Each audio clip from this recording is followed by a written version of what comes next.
Hello everyone. My name is Nana.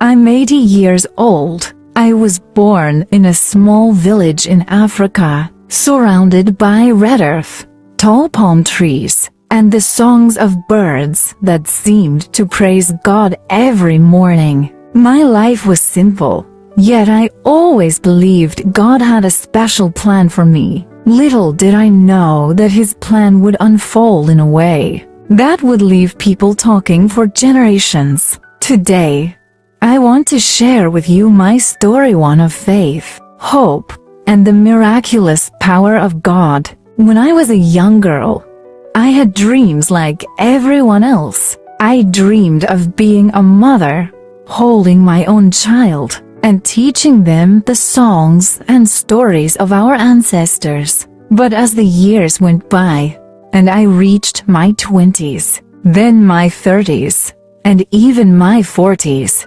that dream began to fade. My husband, Kofi, was a good man. He loved me deeply, and though he, too, longed for children, he never made me feel less because of our childlessness. But inside, I struggled. In a culture where motherhood is seen as a woman's greatest blessing, I often felt inadequate. People whispered, "What sin has she committed?" Others said, "She is cursed." I prayed, fasted, and sought God's face for years, yet my womb remained silent. How many of you have prayed for something for so long that you wondered if God was even listening, but also accepting that I would grow old without children? I clung to Psalm 34:18. The Lord is close to the brokenhearted and saves those who are crushed in spirit. This verse became my anchor. Years turned into decades. I devoted my life to serving in the church, helping young mothers, and raising other people's children as if they were my own. But in the quiet of my heart, I still whispered a prayer. "Lord, if it pleases you, let me experience the joy of motherhood, even if only for a moment." At 79, I began to notice strange things. My body felt different. At first, I thought it was old age playing tricks on me. But one morning, I woke up feeling an overwhelming sense of peace and purpose. It was as if God was saying, "Nana, I'm not finished with you yet." I went to the village clinic, where the young doctor looked at me with disbelief. "Mama Nana," he said, "it's impossible, but you're pregnant." Pregnant? At 79? I laughed, just like Sarah in Genesis 18:12. When she overheard the angel telling Abraham that she would have a child. I laughed because it seemed too absurd, too late, too impossible. But isn't that just like God? He specializes in the impossible. The months that followed were filled with both joy and fear.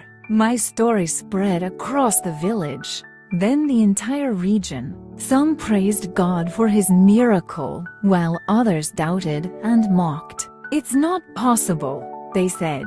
"She must be lying." But I remembered Isaiah 55:8-9. "For my thoughts are not your thoughts, neither are your ways my ways, declares the Lord."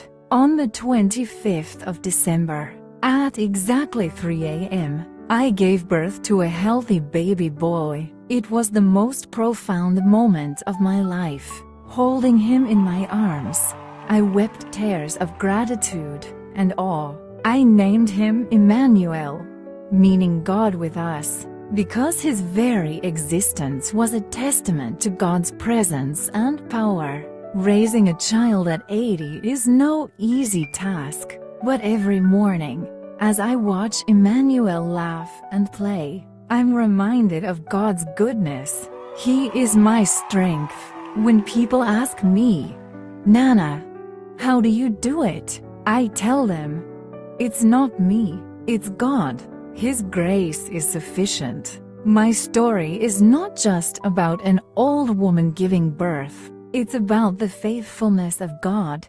It's about trusting Him, even when the odds are against you. It's about believing in His promises, even when the world tells you it's too late. Let me ask you, what are you believing God for? What prayers have you stopped praying because you think it's too late? I encourage you to bring those prayers back to the altar. Remember Abraham and Sarah. Remember Hannah. Remember me, Nana. Trust in the Lord with all your heart and lean not on your own understanding. Proverbs 3-5. He is a God of miracles. And if He did it for me, He can do it for you. Thank you for listening to my story. May it inspire you to hold on to your faith, no matter what. God bless you.